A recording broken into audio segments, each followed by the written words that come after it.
بەناوی خوای بەخشندە و میرەبان سڵاوتان لێبێت بینەرە ئازیزەکانی کەناڵی پەیام دڵخۆشین جارێکی دیکە لە بەرنامەیەکی نوێی پەیامی ڕۆژ لەگەڵ هاوکارم کاک جەلال هاتین و خزمەتان ئەمڕۆژ کۆمەڵێک برگە و بابەت و زانیاری نوێمان بۆ ئامادەکردوون دەخوازیین تا کۆتایی بینەرمان بۆی کە سوودمەند بن لە تەواوی بابەتەکانی ئەمڕۆمان. بەناوی خوای پەروەردگار سڵاوتان لێبێت ئازیزان و خۆشەویستانی پەیامی ڕۆژ. ڕگە بابەتەکانی پەیامی ڕۆژی ئەم ڕۆژمان هەندێک بابەتی تازە و گرنگ و سەردەمیانەمان بۆ ئامادە کردوون واتە پەیوەستن بە بۆ بابەتانەوە کە ڕۆژانە پێویستە ئێمە گوێبیستیان بیت. فشارە سیاسی و مەدەنیەکان بۆ ئازادکردنی گیراوانی بادینان و ئەو ناڕزاییانەی کە قەرارە دووبارە جارێکی تر دەست پێ بکەنەوە لە شارە جیاوازەکانی هەرێمی کوردستان کە بەدڵنیاو هەندێک فشاری سیاسی و تەنانەت دیبلۆماسیش هەیە بەسەر هەولێرەوە بۆ ئەوەی کە مافی یاساییانەی خۆیان وەرگرن کە دیارە فشارەکان بۆون کە ئازاد بکرێن.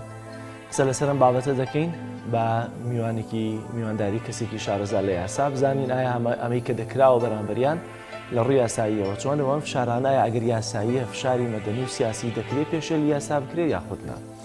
تەوەری دووەمی بەرنامەکەشمان دیارە هاتنی وەرزی بەهار و زیاتر گرنگیدانە بە جلی کوردی لە ئێستادا کە دیارە هەرچەندە ئێستا با بڵێن جلوبەرگی خێرە کوردی زیاتر شوێنی جلی کوردی پڕ کردوێتەوە بەڵام کە دەکەوینە وەرزی بەهار بیرمە لە جلی کوردیە زیاتر قسە لەسەرەوە دەکەین لە ئێستادا چۆن پێویستە گرنگی بە جلی کوردی بدەین و لەگەڵاتنی وەرزی بەهار و بازاری جلی کوردی قسە لەسەر ئەم پرسە دەکەین. بەڵازان دەستپێکیش دەچینە لای کەش و هەوا بزانین پلەکانی گەرما تا چەند گۆڕانکاری بەسەرداتوە پێکەوە بینەری دەبین.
بەڵازان لە تەورێکردنی بەرنمەکەماندا باز لەو فشارە سیاسی و مەدەنی و یاسایانە دەکەین کە بۆ ئازادکردنی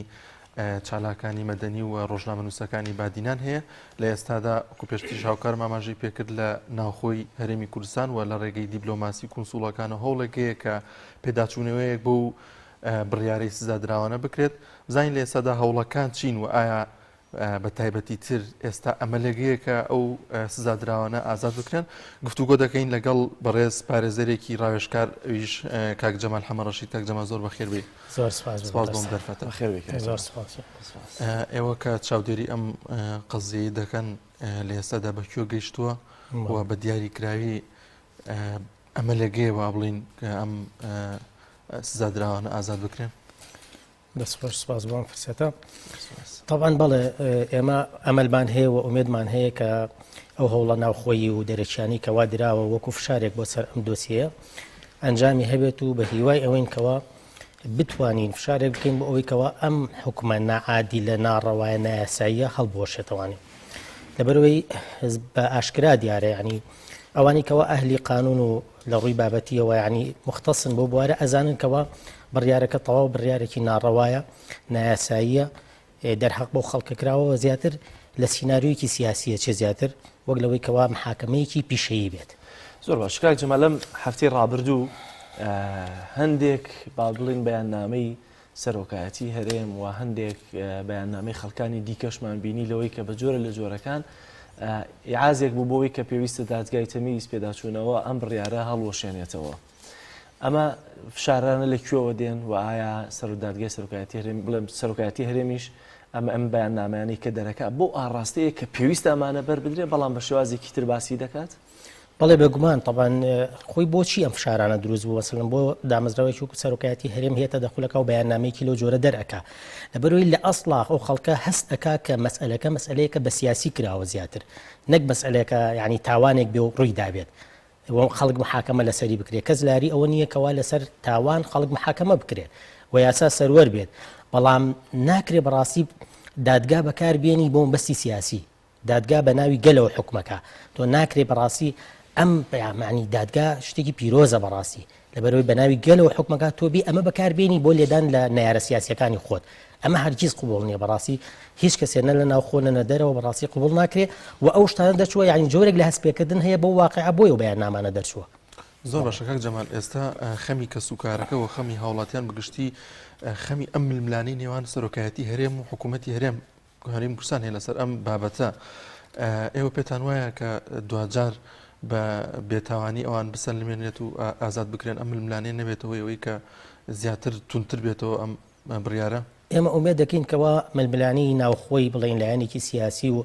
دامەزراوەکانی حکوومەتی هەرێم نەبێتە هۆی ئەوەی کەوا خەڵکێک تایە بێتە قوربانی بەڕاستی و ئێمە ئەمانەوێت و داواکارین و فشار ئەەکەین لە دادگای پێداچوونەوە لە دادگای تەمیزی هەرێمی کوردستان کەوا ئەم بڕیارە ناڕەوای هەڵبۆشێنێتەوانێ و ماف بجێڕێتەوانێ بۆ ئەو خەڵکانی کە بەناحەق زیندانی کراون. یعنی من ئەگەر مەجال هەبێ حەزەکەم پێتان بڵێم ئێمە لە ڕووی پیشەییەوانێ یعنی تێڕوانینێکمان هەیە لەسەر خودی ئەو بڕیارە و ئەو خەرقە نایاساییانی کەوا ئەو خەرقە یاساییانە کە وای لێکردو پرۆسەکە نایاسایی بێت چییە حەزەکەم بۆتان باس بکەم یعنی بە کورتی بۆتان باس بکەم بۆ نمونە کۆمەڵێک خەرقی یاسایی لە ڕووی شکلی و لە ڕووی بابەتیەوە لەم پرۆسەی دادگایکردنەوە ڕوویاوە بۆ نمونە یەکێمە لە ڕووی شکلی و حەزەکەم بۆتان باس بکەم بە پێی مادی 53 لە ئوسوڵی محاکەماتی جەزایی عێراقی ئەبێ ئەمانە تاوانەکە لە چۆ ڕوویاوە لەو شوێنە محاکەمە بکرێن کە لە دهۆک بووە یعنی پرسیجەکەی پرسیارە بۆ دهۆک لە دهۆکەوە نەقڵەکرێ بۆ هەولێر دادگای تاوانەکانی هەولێر حکومەیە بەسەر ئەمە لەبەر ئەوەی کەوا ئەزاندرێت کەوا دادگای دهۆک بڕیاری تاوانکردنی ئەمانە نایە تەجریمیان ناکا بۆ چووکاکەنە لە کەسی پێشووی مامۆستا بەدەلبەرواریە لەسەر هەمان تۆمەتی ئاراستەکرا بوو ئیفراجیش کرا لەبەروی بە تۆمەت حساب نەکرا ئەزانیان کەوا دادگای دهۆک و هەر قازیەک هەر حاکمیکی خاوەن وجدان ئەم مەسئلەی بە تۆمەت ناناسێنێ تەجریمی ناکە هاتن نەقڵیان کرد بۆ هەولێر بۆ ئەوەی کەوا مەسەلەکە بۆ شێوە بکرێ ئەگەر یارمەتیم بێ ئەمە خاڵێکی تر چۆن ئەکرێ سەرۆکی حکوومەت سەرۆکی ئەنجومەنی وەزیران پێش پرۆسەی ئەنجامی دادگایکردن لەسەر تەلەڤیزیۆن و بڕیار بات بڵێت ئەمانە تاوانبارن جاسووسن و ئەوانە ئەو جۆرەشتانە چۆن شتی واکرێت چۆن ئەکرێت سەرۆکی حکوومەت یعنی دەست پێشخەری بکات پێش دادگا قسە بکات ناکرێتوە ئەمە تەدەخولێکی تەواوی کاروباری دادگایە بەڕاستی لە سەرۆکی حکوومەتەوە کە بەتەواو ئەبوایە دەسەڵاتی دادوەری لەو کاتە ڕێگریان لەمە بکردایە و ڕەدی ئەوان باتۆ کە چکە هێشتاکەنە نەتیجەی محاکەمە نیە چۆن سەرۆکی حکوومەت تەدەخولەکە ئەمە خاڵێکی تر پەلەپەلکردنێکی زۆر نەشیا و دیار و بە پرۆسی دادگایکردنەکەەوە ناکرێت لە دادگای لە تاوانێکی وا گەورەیەکەوە ئاراستەی خەڵکێک کرابێت بە ناحەق تۆبی لە خلالی 2 ڕۆژە محاکەمە بکەیت و بڕیار بدی لە کاتێکمە دۆسیەمان هەیە بۆ نمونە دۆسی بچووکترە زۆر بچووکترە لەوە کەتنە ئەمەیان تاوانە دۆسی بچووکتر هەیە کەتنە کە لەو بچووکترە لە دادگاکانە هەمووی بینین کاکە 6 مانگی پێچێ دادگای مەوزوع لێکۆڵینەوە ئەکا بەڵام ئەمان هاتن لە 2 ڕۆژە هاتن حکومیاننا دادگاکان کرد حکومیاننا و ئیسیعانیان کردو بەچی بەو ئیجراءات و لێکۆڵنەوەی سەرەتایی کە لە تحقیقا بوو لە کاتێکا پێویست بوو دادگای مەوزوع سەرجەم لێکۆڵینەوە بکات لە سەرجەم ئەو وفوتانی وەرگیراوە لە سەرجەم بەڵگەکانی کەوا لە تحقیقی سەرەتاییە وەرگیراوە بەبێەوەی ئەوانە بکە لە پرۆسەیەکی زۆر یعنی نایاساییە هاتن بە خێرایی دادگایەکان کۆتایی پێنا و بڕیاریاندا خاڵێکی تر ئەوەیەکەوە وەرگرتنی وتی نوێنەری ئەنجومەنی ئاسایش یعنی ئێمە لە ناو عێراق و کوردستانە بە حیاتی شتیوان نەبووە ئەنجومەنی ئاسایش وتی وەربگیرێ یعنی ئەنجومەنی ئاسایش تەڕەفێکە خۆی ئەندامی زەبتی قەزاییە خۆی ئەو لایەنەیەکەوە بەڵگەک و ئەکاتەوە چۆن ئەکرێت و بێنی ئەمە بکەیتە تەڕەف لە قەزێکە وتەی وەربگری لە کاتێکا خۆ یعنی ئەیکەیتە خەسم و ئەیکەیتە حەکەمیش وەکوە بێ پۆلیس خۆی بێتە شاید بالضبط يعني ئەمە وەکو وایە ڕێک تۆ بینی لە هەموو دۆسیەکانی تاوانە بێ ئەوانی کە وای اختصاصی بڵێ پۆلیسە بێ پۆلیسیش بێنی وتەی وەرگری تو بیکەی بە وتەکەی بکەی بە حوجە بەسەر کابرای تۆمەتبارەوە کە ئەمە ناقانونیە پرۆسەیەکی تەواو ناقانونیە لە ساسە بەپی قەوانین عێراقی بە هیچ شێوەشتی وجودی نییە. خاڵێکی تر وەرگرتنی ئیفادە لەژێر هەڕەشەی و فشار يعني ئەمانە کاکە لە بەردەمی حاکمە یەکێ لەوانە شیروانی و توێتی کاکە من هەڕەشەم لێکراوە بە ناموس يعني هەڕەشان لێ کردووە کەوا ئەگەر هاتو اعتراف نەکا ئاوا بۆ شێوەی لەگەڵاکەن و خێزانەکەی هەن و لە بەرچاوی خۆی وای لێکەن دادگا ئەبوایە تحقیقی لە متێب کردایە ئەبوایە یەکسەر پرۆسی دادگایکردنەکەی بووە سانای و تحقیقی لێ بکردە ئەگەر هاتو ئەم شتە ڕاست بوو یەکسەر سەرجەمەوانی کەوا ئەو بۆ کارە هەڵساون ئیحالی تحقیقی بکردنایە کەچی هات ئەم وتەی فەرامۆش کرد و هەڵسا بە حکومدان کە ئەمە شتێکی زۆر نایاسایی بوو. خاڵێکی تر بەپێی مادەکانی 126 127 لە ئوسوڵی محاکەماتی جەزایی کە لە ساڵی 2003 پەرلەمانی کوردستان تعدیلی کردووە مادەی 123 لەم بەپێی ئەم مادانە هەر کاتێک پارێزەری نەبوو هەر تۆمەتبارێک کە ئەگیرە پارێزەری نەبوو ئەوە حاکم لێ پرسێ پارێزەرت ئەوێ کاتێک وتی بەڵێ ئیتر نابێ وتی لێوەرگیری تاوکو پارێزەرەکەی ئامادە نەبێت ئەمان پارێزەریان هەبووە یا ئەگەر هاتو پارێزەری نەبوو ئەگەر نەبوو خۆی نەیبوو ئەوە لەسەر محکمەی پارێزەری بۆ ئینتیدا بکە بۆی بگرێ ئەمان پارێزەریان هەبووە ڕێگەیان نەیە و پارێزەرەکانم بڕۆن دۆسیەکان ببینن ڕێگەیان نەیەوەکەوە ئامادە بن لە کاتێکە وتیان لێوەرگە لە کاتێکە نەبوونی وتە وەرگرتن بەپی ئەو مادەیە بەپی ئەو مادەی 123 کەوا لە پەرلەمانی کوردستان لە ساڵی 2003 تعدیل کراوە کاتێکەوە کەسێک پارێزەری هەبێ وتی وەربگیرێ بەبێ ئامادەبوونی پارێزەرەکەی هەموو ئەو تانە بە باتڵ دەهەنرێ و هیچی بینای نەتیجە و حکمی لەسەر ناکرێ. ئەمە تەنها لە تحقیقا یا لە تحقیق و لە دادگایشە لە هەردووکانە لە مەرحەلەی تحقیقا لە دادگای لە کۆڵینەوە لەگەڵ دادگای مەوزوع و لە دوای حالەش ئەمە لە دۆسیەکانی تریشا جێبەجێ کرێ کەسێکە گیراوە لە تحقیقا پارێزەرەکەی لەگەڵ یابێت بەڵێ و ئەگەر هاتو جێبەجێ نەکرێ یەکسەر هەمووی باتڵە ئەو ئیفادانە بە هیچ جۆرە نابێ وەربگیرە ئەمە قانونە تۆخۆ چۆن ئەبێ حاکم خۆی قانون جێبەجێ نەکات لەو دۆسیانەی کە پێوەستن بە ئاسایش و ئەمنیەکانەوە زۆر جار کاک جەمال ئەم کەسە دەگیرێ بێسەر شوێن دەکرێت کە سوکارەکەشی نازانێت لەکوێ هەتا کاتێک دەزانن سۆراق دەکرێت شکنجە درراوە اعترافی پێکراوە دانپێدانانی هەیە حالەی محکەمە دەکرێت اینجا و کاتە دەڵێن وەرن پارێزەری بۆ ئاخرەمە کێشەکە ئێستا ئەمە حالیان ئەمە ڕوویاوە لەم کەیسا کاکە بەپی قانون عێراقیشتیوانی بێسەر شوێنکردنی خەڵک تۆ چۆن بە ئاسایش گوتێتی چوار دانەمانگی ڕێک نیانیشتووە هەر کەس هەواڵی نەزانیوە نیانیشتۆ ماڵ و مناڵی سەردانی بکە شتیوانی بەڵێ طبعاً لەژێر فشار احترافیان پێکراوە بەڵێ خۆیان لە بەردەم دادگای مەوزوعان لە بەردەم حاکمە لە بەردەم دادگای تاوانەکان وتیانە کاکەی ئەمە قسانە پێمان کراوە لەژێر هەڕەشەیە بووە ئەبێ هەرمووی پوچەڵ بکرێتەوە کاتێ حاکم دەیتوانی چی بکە ئەیتوانی یەکسەر پرۆسی دادگایەکە بوەستێنێ و تحقیق بکە لەم قەزەیە ئەگەر ڕاستە ئەوانی ئەویان کردووە یحالی تحقیقیان بکە نەک پێ گوێ لە قسەکانیان نەگرە و بۆ شێوەیە پرۆسی دادگایکردن بەم شێوەیە یعنی بۆیە ئەڵێن ئەمەی کەواک لەگەڵ ئەمانە کراوە تەواو یعنی توانین بڵێ سیناریۆی دادگایە سیناریۆیەکی سیاسی بۆ بەڕاستی دادگایەکە بە سیاسی کراوە نەک مەسئلەی کەوا دادگایەکی پیشەیی بێت بەڵێ زۆر باشە کاک جەمال ئێستا ئێمە ترسمان هەیە لەوەی کە دادگای تەمیز لە هەرێم یا لە هەولێر ئەمە وەکو خۆی بهێڵێتەوە ئەم بڕیارە بەڵێ چکازانین بۆ شتەکە سەلاحەتی دادگای پێداچوونەوەی ئەتوانێت وەکو خۆی بێڵێتەوە توانێت سەر لەبەری هەڵەشێنێتەوە بەڵام ئێمە ومێد دەکەین کەوا دادگای تەمیز جارێکی تر شکۆ بۆ سەروەری یاسا و شکۆ بۆ دادگا بجێڕێتەوە چکە بەڕاستی بەم تەدەخڵی دەسەڵاتی جێبەجێکردن و حیزب و سیاست لە دادگا هیچ شکۆیەک بۆ دادگا و بۆ سەروەری یاسا نەماوەتەوە و ئێمە تەمە ناکەین کە دادگای پێچوونەوە ئەمە بوەستێنێ و نەیەڵێ ئەم پێشینە خراپە بەردەوام بێ بەڕاستی هەیە یا ئەتوان بڵێم وەکو خاڵانەی کە ئاماژت پێکرد بەڵگە هەیە بەدەستەوە کە دادگای تەمیزیش بڵێ حکومەکە وەکو خۆی بمێنێتەوە زەی چۆنە بەڵگە هەیە بۆ ئەوەی کەوا هەڵوەشێتەوە نەخێر بەڵگە نییە بۆی بیڵێتەوە لەبەرەوەی تاوانێک وجودی نییە کاکەمانە چیان کردووە مانە هاتوون یعنی لە ناو مەسنجەرەکە هەمومان لە چەندین گروپی مەسنجەرە وجودمانەیە ڕخنەی گرتووە لە حکوومەت یعنی ئەمە مەسەلەی زۆر ئاساییە ئەمە ئەیکەواتە ئازایی ڕادەربڕین چییە یعنی من نتوانم ڕخنە لە ئەدای حکوومەت بگرم جا بەپێی یاساش دەکرێت لە شتی تایبەتیە تۆ سێرچ یا سەرکێشیتە ناو شتی تایبەتی تۆە بۆ من تەلەفۆنی بینی من و تۆیە مەسنجەرمانە دەستگا ئەمنیەکان بێنە ناو تەلەفۆنەکانەوە بێنە ناو مەسنجەرەکانەوە شتێکی تایبەتی بینی من و تۆ هەیە ئەوان وەکو بەڵگە بەکاری بێن نەخێر بۆیان نییە لە هیچ حاڵەتێکە ئەمە دەکرێت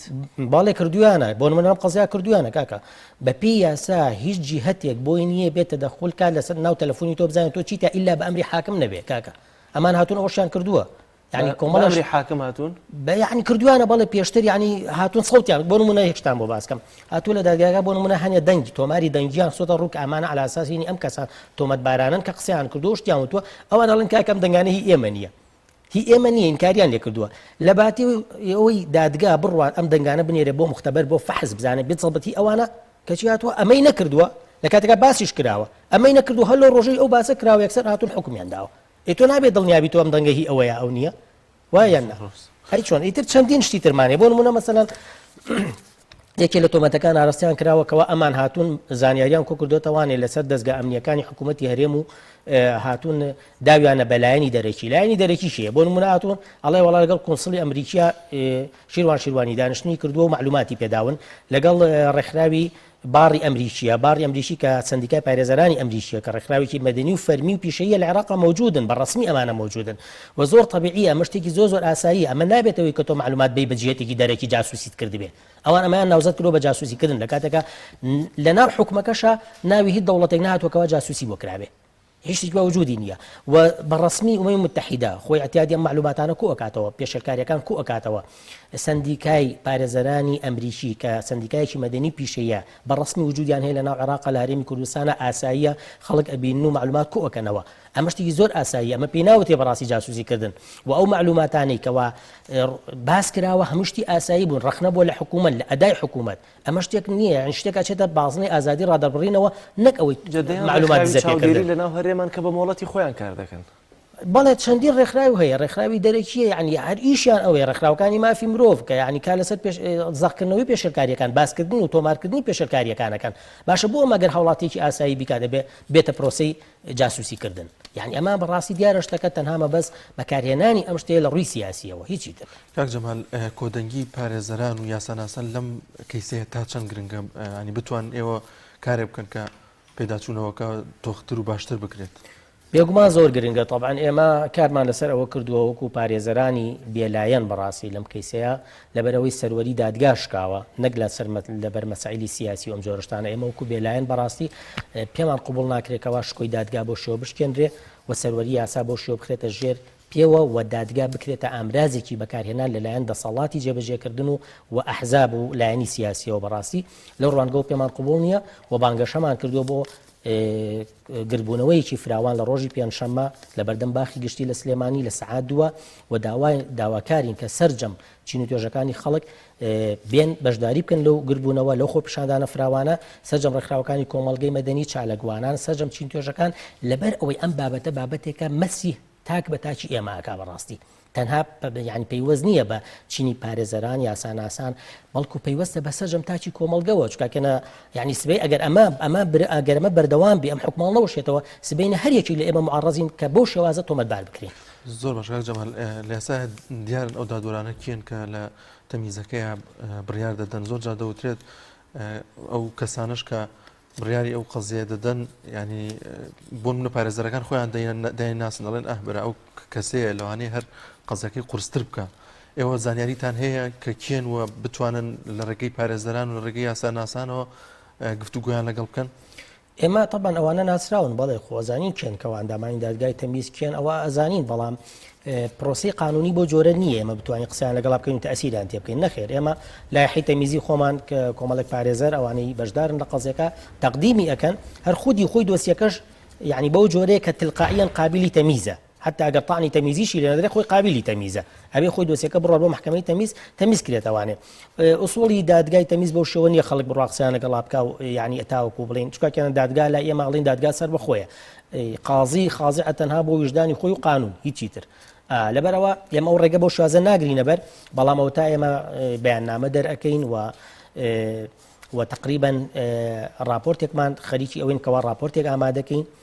بۆ سەررجەم ئەو خروقاتانی هەندێکی لێرا من باسم کرد و سەررجەم ئەو خروقاتانەی کەوا خروقاتی یاسایی گەورن بەڕاستی کە مانایەک بۆ یاساییبوونی پرۆسەکە ناهێڵێتەوە ئەمانە هەمووی ئەکەینە راپۆرتێک و تەرجەمەی ئەەکەین ئەین بە دەستگا ڕاگەیاندنەکان ئەین بە قۆنسوڵی و سەفارەتەکان و لە ڕێگەی ئەوانەوە ئەمانەوە فشارێک دروستکەین بۆ ئەوەی ئەو حکومە ناڕەوایە هەڵبۆشێتەوە. زۆر باشە لەگەڵ فشارە مەدەنیەکان و فشارە دیبلۆماسیەکان بۆ سەر هەولێر بۆی کە ئەم بڕیارە هەڵوەشێتەوە دەبینی لەولاوە بڕیاری دەستگیرکردن بۆ کە سوکارەکانی دیکەشیان دەردەکرێن ئەوانەی کە پاڵپشتن بۆی کە ئەم دۆسیە بگەێنە ناوەندە نێودەوڵەتیەکان واتە بە هەمان ڕەنگە مادە و بە هەمان پاساو کە شیروانی و هاوڕەکانی دیکەشیان گیراون. ئایا ئەمە دەرخەری ئەوە نییە کە ڕەنگە بەڕاستی هێشتا با بڵێن سەرۆکی حکوومەت ئەو ئاڕاستەیە کە دەیەوێت چکە بە هەم بە لێدوانەکەی پێشویاوە هەم بە بەیاننامەکەی دیارە دەیەوێت بە حسابی ئەو یاسایە بۆ شێوازە سەروەر بێت. کاکجلال هەر دوێنێش فەرمانی دەستگیرکردن بۆ بەرپرسێکی حیزبی دەرکراوە کە پشتگیری لەمان کردو بەرپرسێکی گۆڕان کە سوکاری گیراوەکانن. بەڵێ ئەمە یعنی لەوە چێ مەسەلەن لایەنێکی سیاسی ینی جیهەتێک دەسەڵات بێوێ ئەو بۆ شتەوە ئەوە بەردەوام بێ بۆ ئاقارە بڕوا بەڵام بەڕاستی خەڵکی ئازادی خوازەمە قبول ناکە لەبەرەوەی ئەمە نامانەوێت وڵاتەکەمان بێتە زیندانێک بەڕاستی ینی قبول ناکرشتیوە یعنی خۆتان نەزانن ژیانی مجتەمەعات سیڕعاتە بەڕاستی سیڕع بەردەوامە ئێمە بە هیچ شێوێک ئەوانە قبول ناکەین و خەڵکی ئازادی خوا سوورن لەسەر مافەکانی میلەت لەسەر مافی گەل لەسەر مافی ئازادی ڕادەربڕین ئێمە بە دەستور پارێزراوە بە دەستور پارێزراوەکەوە ئازادی ڕادەرپڕین و قانون هەمووی ڕێگەی پێداوەڕێ جارنامەی گردردونی مافی مرۆڤ هەمووی متفقین لەسەرەوەی کەوا ئێمە ئەبێ ئازادی ڕادەرپڕین پارێزراو بێ و خەڵکی ئێمە بەڕاستی طموحیان لەو ئاستایە جارێکی تر مجتەمەعی کوردی و کۆمەڵگەی کوردی ئێمە ناگەڕێتەوە بۆ دواوە بۆ شێوازی داپلۆسین و سەرکوتکردنی ئازادیەکان بە هیچ قبول کراوە. جگە لەمانە ئێستا کۆمەڵێکی دیکە هەن وەکو ماوەسا بەدەرکێشتا ئەمانە بڕیارەکەیان بۆ دەرنەچووە. ئێستامە لە بەرچی وەستاوەتەوە ئەوان بۆچی محکەمەکەیان وەکو ئەمان پەلیتیان ناکرێت و دۆسیەکەیان یەکلایی ببێتەوە ئەم فشارانە کاریگەریان دەبێت لەسەر بڕیاری دادگا بۆ ئەوانی دیکەش بێگومان تەسیریە بێ بۆ سەر ئەوان بەڵێ ئەوەی کەوا ینی ئەوان جیاکراونەوە مەسەلەکەەوە احتیمالە تەوجیهی تۆمەتەکان بۆ ئەوان جیاواز بێ قورسترەکەنیان نا ئێمە چاوەڕێ قورستر ناکەینەوە بگرە ینی ئەمە زۆ قورس و ئەمە ناڕەوایە چاوەڕێوەکەن ئەوانجی فراش بکرێت نەک ئەوانە بێ هەمیان بێکۆی فراش بکرێن چکاکەنە تاوانێک وجودی نییە تاوانێک ڕووی نەداوە کاکە یعنی تۆ معقول نییە کۆمەڵەشت هەیە حەقی هەر یەکێک لە ئێمەیەکەوە تەوجیهی ڕەخنە بکەین بۆ حکوومەتی هەرێم بۆ ئەدای حکوومەتی هەرێم ئەسڵان ئەمە بەشێکە لە خەڵکی بەشێکە لە مافی هاوڵاتی بوون. بەڵام کاتێککە سەرۆکی حکوومەت قسە دەکا ئەگەر تۆ هاوڵاتیەک گوێ لێ دەبێت ڕەنگە هەست بەوە بکاگەر بێت و ئەمانە دەستگیر نەکرابانە ڕەنگە ئێستا تاوانەکان جان درابایە تا ئێستا بەو شێوازە قسە دەکرێت ئەوە خۆیان یانێ بۆ ئاقارە بەرنەگینا ئەو شتێکەوە لە پرۆسەی ئەدیل لەو ئێمە خۆ لە خۆمان نابێ قسە بکەین ئێمە بێ پاڵپش بە بەڵگە و بە مستەنەدات قسە بکەین ئەو بەڵگانەی خراونەتە ڕوو بۆ دادگا هیچی ئەو ئاراستەیە ناسەلمێنێ هیچی تەنانەت هیچی تاوانێک ناسەلمێنێ. زۆر باش کاک جەمال لە ڕێگەی کونسوڵ و فەرمانگەنی دەوڵەتەکانەوە دەکرێت چی بکرێت فشارێک بکرێت؟ طبعا هەوڵ دراوە لە ڕێی ڕەوەندی کوردیەوە لە هەندەران طبعا ئەوان ئیساڵیان بە زۆرێک لە قونسڵ و سەفارەتەکانە کردووە و خودی قونسڵی ئەمریکی خۆی لەسەر خەتە بۆ ئەم قەزەیە و هاتۆتە پێشەوانێ و ئاگادارە و قسەش کراوە لەگەڵ سەرۆکایەتی هەرێم بۆ ئەم دۆسیە و یعنی جهودێکی نێودەوڵەتی زۆر باش و فشارێکی ناوخۆی زۆر باش هەیە ومێ دەکەین کەوا بەو ئاراستەیە بێکەوە خەڵکی ئازادی خواز ئەوێ و کە ئەو زوڵمە بەڕاستی لا بچێت. ئەگەر نەکرا لا نەچوو ئێمە ئومێ دەکەین لا بچێ بەس نەکرێت هەرێمی کوردستان زەرێکی زۆر گەوراکە بەچی بەوەی کەوا سمعی هەرێمی کوردستان حتا ئێستا بەم پرۆسی دادگایکردنە سمعەمان زۆر هاتۆتە خوارە سمعەمان زۆر شکێنراوە بەڕاستی لەبەرەوەی خەڵک ئەزانێ کاکە ینی مەسئلەی دادگا ئەبێت خەڵک ئەزانێ مەقایسەکانی بەکارهێنانی دادگا چۆنە ئەسڵەن دادگا نابێ بەکار بێ و کاتێک لە قەزیەکە خەڵک ئەزانێ کۆمەڵگەی نێودەوڵەتی ئەزانێ پرۆسی دادگایکردن ئەبێ بۆ شێوازە بێ بەڵام کاتێک تو ئەمە ناکەیت و هی بەکارهێنی ئەیکەیتە ئەمرازێکی دەستی خۆت وەکو لایەنێکی حیزبی لایەنێکی دەسەڵات ئەمە قبولکراونی و ئەمە یعنی کاریگەریەکی خراپی کردۆتە سەر ناوبانگی هەرێم لە کۆمەڵگەی نێودەوڵەتیە بەداخەوە. زۆر باشە کاک جەمال کەواتە ئێستەوە ڕۆژی پێنجشەمە خۆپیشاندانی گردبوونەوەیەکتان هەیە لێرە پەیامتان چی هەیە بۆ هەموو هاوڵاتیان بێجیاوازی چکەوە خۆت ئاماژت پێکرد ئەگەر ئەمە سەر بگرێن پێشێلکاریە سبێنە ڕەنگە سەری ئێمەش بێ ڕەنگە هەر ینی زیاتر کاریگەری بکاتە سەر بەرتەسبوونەوەی ڕایازات. بەڵێ ئێمە پەیاممان ئەوەیە بۆ سەرجەم حیزب و لایەنە سیاسیەکانی دەرەوەی دەسەڵات بە تایبەتی و ئەوانەشی کەوا لە ناو دەسەڵاتان و بەڵام لەگەڵ ئەم ئیتیجاهانین و بە زوڵمی ئەزانن کەوا ئەم بڕیارە دراوە و ئەم ناحەقیە کراوە بەرامبەر بە کۆمەڵی خەڵکی هاونیشتیمانی هاوڵاتی پەیاممان بۆیان هەیە کەوا بە قەزەی خۆیانی بزانن بێن بەشداری بکەن لە خۆپیشاندانەکانە لە گربوونەوەکانە وە فشار بکەن سەرجەم ڕێکخراوەکانی کۆمەڵگەی مەدەنی سەرجەم هاوڵاتیان بە سەرجەم چین توێژەکانەوە پەیاممان بۆیان هەیەکەوە بێن بەشداری بکەن چونکە ئەم مەسئلەیەکە پەیوەندی بە کەرامەتی هەر تاچێکی کوردستانەوە هەیە و یعنی ئەم قەزێ نییە نابۆ گروپی کەوا گیراوە بۆ چەند کەسەوە بەڵکو مەستی کەرامەتی کولی هاوڵاتیەکی هەموو هاوڵاتی کوردستانەکە یعنی ئەبێ هەمومان بە قزەی خۆمانی بزانین چونکە ئەگەر وانە بێ بەڕاستی هەمومان زەرمەندین سمعی کۆمەڵگەی کوردی تەواو ئەشێوێنرێ ئەوە بێ بەرگری لە ئازادی خۆمان بکەین کاکە واجبی هەر یەکەمانەکەوە بەرگری لە ئازادی خۆمان بکەین بۆی داواکارین لە سەرجەم حیزبە سیاسیەکان سەرجەم هاوڵاتیانی کوردستان بەشداری ئەو گربوونەوە بکەن و سوپاسیانەکەن ئەگەر بێنە پێشەوانێ بەڕاستی ئەگەر هاتو بێنە پێشەوە هەڵ ئەسن بە ئەنجامدانی وەکوڵێ ئەو بەرپرسیارەتی کەوا ڕویان تێکە وەکو بەرپرسیارەتێکی ذاتی هەریەکە بۆ وجدانی خۆیان ئاسوودە بکەن. زۆر سپاس بۆ کاک جەمال حەمەڕەشید پارێزەری ڕاوێژگار سپاس بۆم دەرکاتە. زۆر سپاس. بەڵێ بینەرانی عەزیز دەچینە لای ناوبڕێک و دەگەڕێنەوە لات. تۆپ ئارت تاکە بریکاری تۆڕی میدیایی کۆمەڵ بۆ بەرهەمهێنان و بڵاوکردنەوەی ڕێکلام. یەکێک لە خواردنەکانی سفرەی کوردی کوبەیە. خواردنێکی خۆش و بەلەزەتە. زیاتر بە نانی گەرم و سەوز و مەستاوە خوێت و هەنێکیش بە نانی تیریەوە حەزیان لێیە. هەر چۆنێک بێ کوبەیە بەڕاستی خۆشە. خۆشترە بێت ئەگەر برنجەکەی برنجی مەحموود بێ. برنجی مەحموود!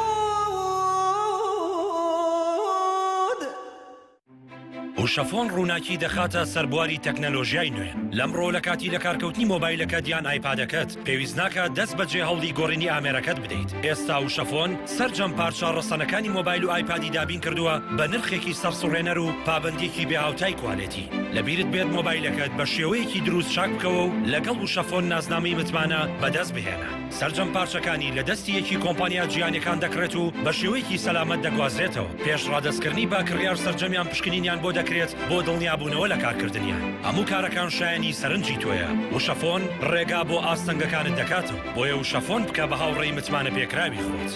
وشەفۆن هێزی تەکنەلۆژیای نوێ. برنجی سروشتی شیمال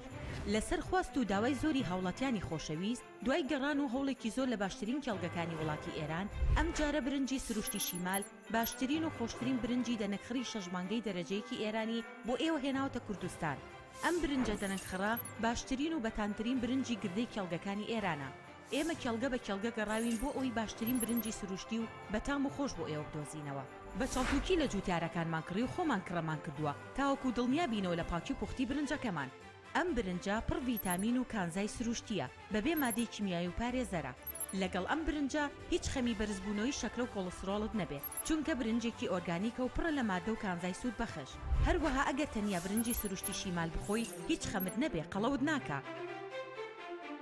تەندروستیتان لە هەموو شتێک گرنگترە بۆیە برنجێک خۆن لە سەرچاوەکەی دڵنیابن.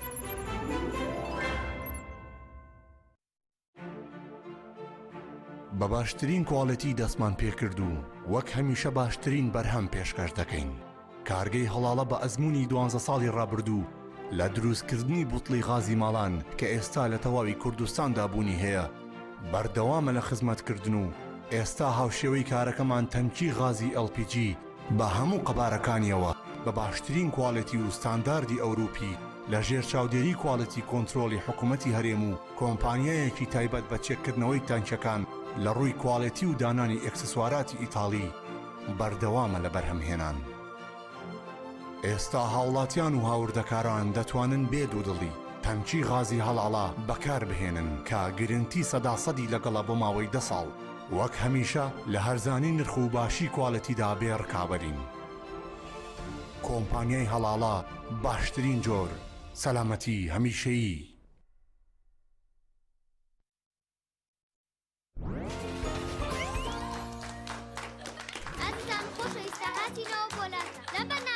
خۆشترین و باشترین جە بە ساڵ دەبژێرین سەرەتاش لە بەشداربووی دەستە چەپمانەوە دەست پێەکەین. پرسیاری یەکەممان دەڵێت کام لەم تامی جوفسانە خۆشترینە؟ سرکە، مریشک، ئیندۆمی، پەنیر. ئیندۆمی. وەڵامەکە زۆر ڕاستە. ئێستا دەچینە لای بەشداربووی دەستە ڕاست. پرسیاری دووەممان دەڵێت کام جۆری جبس منداڵە زیاتر ئارەزووی دەکەن؟ سەدڵ، کیسە، خێزانی هەمویان. بە دنیایەوە هەمویان. وەڵامەکە زۆر ڕاستە. ئازیزان خۆشەویستان، بەشداروەکانمان خاڵەکە هەرمیان زووتر وەڵامیاندایە دەبێتە براوی پێشبڕکێکەمان پرسیارەکەشمان دەڵێن هەموو ئەوانەی کە وتمان لە چ جبسێکدا هەیە بۆسە ئەوانەی کە باسمان کرد بەس لە جبسی نینیایە لە هیچ جبسێکی ترا نەم خواردووە ئەوە تا لەناو جانتاکەشمان پێما حەزەکەن خۆشتان تاقیکەنەوە دڵنیام هەڵبژاردنە ڕاستەکە جبسی نینی بێگومان وەڵامەکە زۆر ڕاستە دڵنیە ئەو جبسەی وێنەی نییە کەرتامێکی بێخۆشە بۆ من بۆ ئەو بۆ تۆشە ئادەی پێم بڵێن چییە؟ نینیە هەرگی نییە جبسی نینی تامێکی لە یاد نەکراوە تۆپ ئارت تاکە بریکاری تۆڕی میدیایی کۆمەڵ بۆ بەرهەمهێنان و بڵاوکردنەوەی ڕێکلام.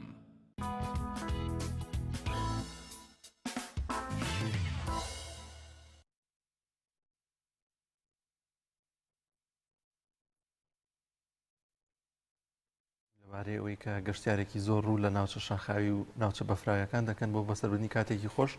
پێکەوە بینەری و ڤیدیۆ دەبین. بەڵێ بینێرانی بەڕێز سڵاوتان لێبێت ئێمە لە حاجۆمەرانین دیارە لە حاجۆمەران ئێستا بەفربارین بەردەوامی هەیە ماوەی 3 ڕۆژە کەش و هەوای ناوچەکە بەفراویەوە بەفرباریوە ئەمە شوای کردووە کەەوە هاوڵاتیان لە ناوچە جیاجەکانی هەرێمی کوردستان بۆ بەسەربردنی کاتەکانیان و گرتنی وێنەی یادگاری و شەڕە تۆپەڵە بەفرکردن لە نێو بەفرا سەردانی حاجۆمەرەکەن بۆ حکمیەوەی حاجۆمەران ناوچەیەکە لە وەرزی زستاندا بەردەوام بەفربارینی لێ هەیە ئەگەر هاوکارم یارمەتی دەرم بێتن دیارە بینین هاوڵاتیان لێرە ئاگریان کردوتەوە و سەرقاڵی ئامادەکردنی چان خەریکی چاخواردنەوەن سڵاوت لێبێتن لەم کەش و هەوا ساردەدا چاچ تامێکی هەیە چاوە زۆر تام و کێشەشی زۆر خۆشی هەیە لەو کەش و هەوایە ساردەدا حالیان کە بەفریش دەباری یەکجار خۆشە زۆر سپاس لە کوێوە هاتوون هۆکار چیە هاتوونەتە حاجۆمەران ئێمە لە هەولێرەوە هاتوین هۆکار ئەوەیە کە با بڵێن ئاجۆمەران کەش و هەوایەکی یەکجار خۆشی هەیە و عالیان ئێستاش بەفرە لە شوێنەکانی تر بەفر نییە زۆر تایبەتە کەشەوای ئاجۆمەران زۆر سپاس وەکە بینین لێرە هاوڵاتیان و گەشتیارانێکی باش هاتوونەتە ئەم ناوچەیە سەرقاڵی گرتنی وێنەی یادگارین لە نێو بەفرا وێنەی یادگاری ئەگرن ئەگەر هاوڵاتیەکی تر بیت هەلام سڵاوت لێبێتن تۆ لە کوێوە هاتووی هۆکارچی هاتووی بۆ حاجۆمەرە وڵا حاجۆمەران جەوکی زۆر خۆشە بەفریش دەباریت شکر لە خۆی الحەمدولله حتا برێت جەوش خۆش لەگە برادران هاتین سیاعی ئێرەمان کردو و بەخێر بێن سەر چاوانم هۆکاری هاتنت بۆ ئێرە لە شوێنەکانی تر بە تایبەتی ئەو شوێنێکە ئێوە لەی نیشتەجێن هۆکارەکەی زیاتر بارینی بەفرە لە حاجۆمەران بەڵێ هۆکارەکەی زیاتر بەفربارینە بەفربارینش جەوکی هەتابری خۆشە ینی بەشەر تێدا زۆر هەنی سەحەت دەکە لە جۆی خۆشەی تو برینەری گلێکی خۆش پێوە دەبینی لەو حاجۆمەران جەوقەکە لە خۆشە زۆر سپاس دەکەی دیارە لێرە بەفرێکی باش باریوە لەم ناوچەیە هەرەمە شوای کردووە کەوا گەشتیاران سەردانی نێو بەفر بکەن و وێنە یادگاری بگرن و کاتێکی خۆش لە نێو بەفر بەسەر ببن وەک ئەبینین ئەم ناوچەیە تەواو سپی پۆش بووە و ئەم ڕۆژ بەفربارین بەردەوامی هەیە.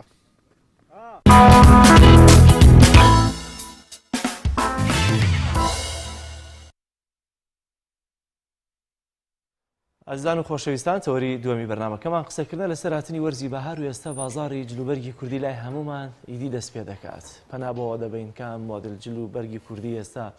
هاتوۆتە بازاڕەوە بە گونجاو و شیاوی بزانین و بەلامانەوە جوان بێت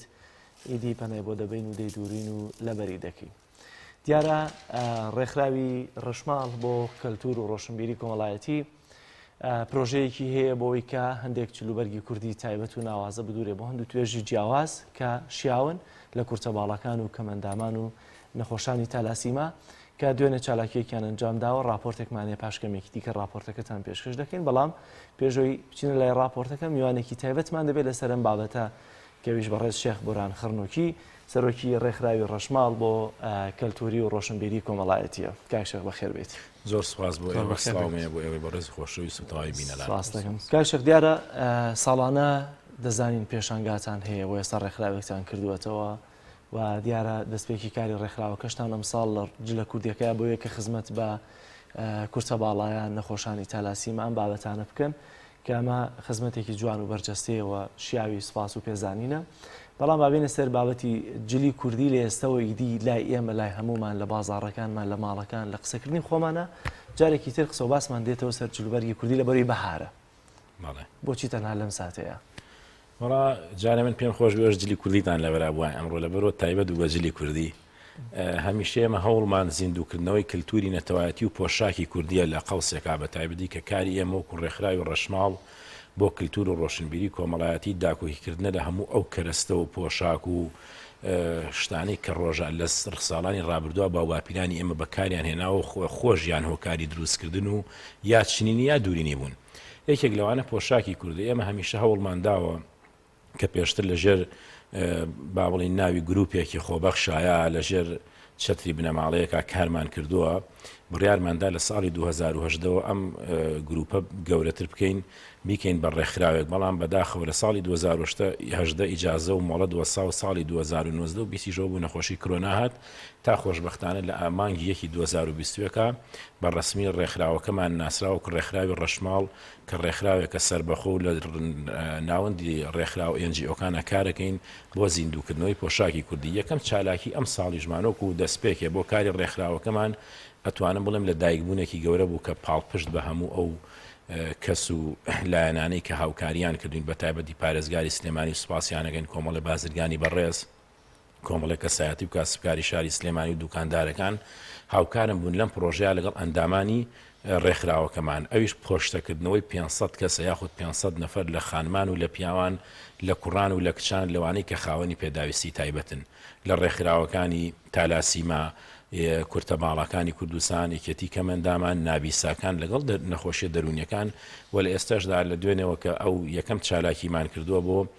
150 کەس لە نەخۆشی تالاسیما بەردەوام خەڵکی پەیوەندیمان پێوەکە بە تایبەتی ڕێکخراوەکانی دەرەوەی سلێمانی کە هاوکاریان بین بۆی لەرەوە داوا لە تەواوی چین و توێژەکانەکەین کە هاوکارمان بۆی پرۆژەی 500 کەسەکە بکەین بە 1000 کەس و تاک و زۆرترین کەس سوودمەند بێلی. زۆر باشە کاک شێخ سەبارەت بە خودی جلی کوردی و ئەو دیزاینە نوێیانە چین لە ئێستادا هەن هەر بەلەج لە کوردەکەی خۆتەوە دەست پێ بکەین کە دیارە من دیزاینێکی نوێ و لە ئێستادا گۆڕانکاریە کراوە لە جلی کوردیدا. پۆشاکی کوردی من بە تایبەتی لە پۆشاکی پیاوانە زیاتر کارەکەین بەڵام بۆ دابشکردنی پۆشاک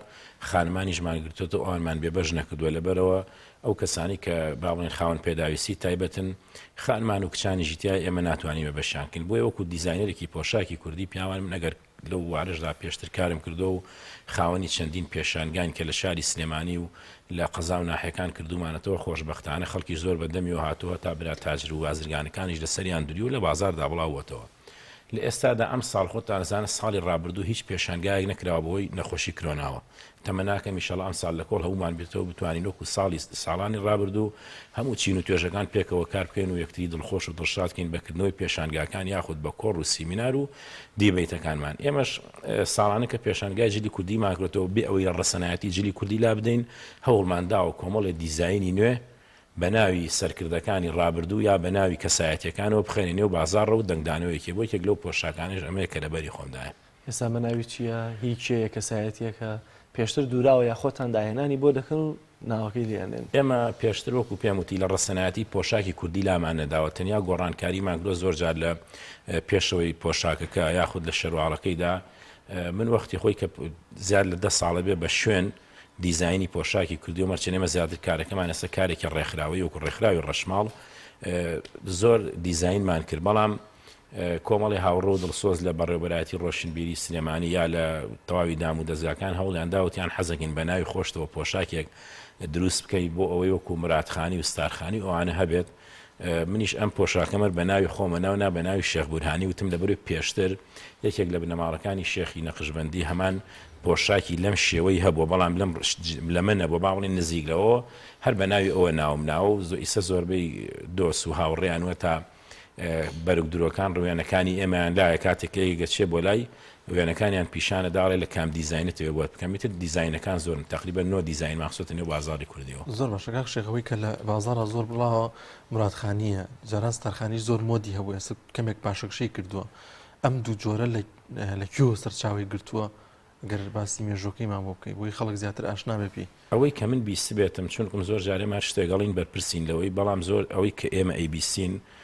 لەوەی وتنەکەی بەرپرسیارین چونکم زۆر جار شتیژێ نابیسترێت لەوە چێ مێژوێکی کابێ بەڵام نەمان بیست بێ مرادخانی و ستارخانی دوو کەسایەتی دیار بوون یا ئەڵێن دوو بەرەگدوری دیار بوون بە هەردوو ڕیوایەتەکە هاتووە هەرێکی لە سەردەمێکی جیاوازدا بۆ خۆیان پۆشاکێکیان داهێناوە ئەو پۆشاکە ئێستاوە زیاد لە چەند سەد ساڵێکە بەناوی ئەوانەوە تۆمارە و بە خۆشببختانە خزمەتێکی باشیان کردو بە پۆشێنەرانی پۆشاکی کوردی پیاوان ئەتوانە بڵێن ئێمەش لە دایک نەبووین ئەو پۆشاکانە لەبەرکراوە بەڵام خۆتانەزانن شەپۆلێکی تازەگەری تەواوی جیهانی گرتووەتەوە هەتا لە گۆڕینی دیکۆری ماڵ لە موبایل و لە هەموو ئەو شتانە ئەمە کارێکی کردووەکەوە ئێمەش بتوانین دەستکاری پۆشاکی کوردی بکەین بۆی ئەو جیلەی کە لە ئێستادا و گەنجانی پێگەن لە کوڕان و لە کچان هەوڵ بدەین ئاشتیانکەینەوە لەگەڵ شتە کللتوری و پۆشاکیەکانی خۆماندا ئەکرێ ئێمە لە 100 ساڵی ڕابردووە ئەو دوو پۆشاکە خزمەتی کردو هەتا ئێستش لەبەر بکرێن ممکنە گەنجەکانمان پێیان خۆش بێ گۆڕانکاریە بکرێ بۆی لانی کەم لە باو باپیرانیان نەچن لەم پۆشاکە بەڵام بەمەرجە ڕەسەنایەتی جلی کوردی لا نەدەین بۆ ئێمە کە دەستکاریمان کردووە ئەوانمان کردۆ بە تاجی سەرمان ڕێزێکی تایبەتیمان بۆ داناون ئەوانە بەڕاستی خەڵکانێ بوون ڕانک و چۆخە تاموراتخانی ستارخانی ئەوانەمی کۆمەڵی پۆشاکی کوردین شاڵی منتیقەی هەورامان هەتا ئیسۆش خزمەتەکانەکەن و زۆرترین پۆشێنەری ژیانێ بەڕاستی پێتان ئەڵێم وانە شتێک نییە وەلایەن بدین یا کەم تەرخەمی یا کەم گوتیان بەرامبەر بکەین بۆ ئەکرێ بڵین ئەوانە دوو پۆشاکی ڕەسەنی کوردەوارین و زۆرترین خزمەتیان کردو لە ڕابردوو لە ئێستەشدا زۆر باش کاکشە دەڵی ئێمە تازەگەری دەکەین بەڵام بە مەرجێک لە ڕەسەنایەتی جلوبەرگی کوردی لا نەدەین ئەو ڕەسەنایەتی ئێمە بەستت کامەیە هەم لە جلوبەرگی پیاوانە هەم لە ژنانە من لە ژنانە لە زۆر کەناڵی ژاو گلێم کردو لە خانمانی بەڕێز ئەڵبەت گلەیە نەخوانە خواست سوکایەتی و تەشیر چێمە هەموو خوشکوبرایەکین لەم خاک و وڵات و لەم دینا هەموو کۆی کردوینێتەوە ئەگەر دیقەت بێ پۆشاکی کوردی ئێستاوای لێ هاتووە هیچ ڕەسەنایەتێکی جلی کوردی پێوە نەماوە هیچ ژنانی خانمان لەبەرەوە بەڕاستی لێرە فەتحیان تێکردووە کورتیان کردووە تەستیان کردووە تەنکیان کردووە ئەو پۆشاکە لەکوێ پۆشاکی نەنکەکانی ئێمە لەکوێ داپیرەکانی ئێمە لەکوێ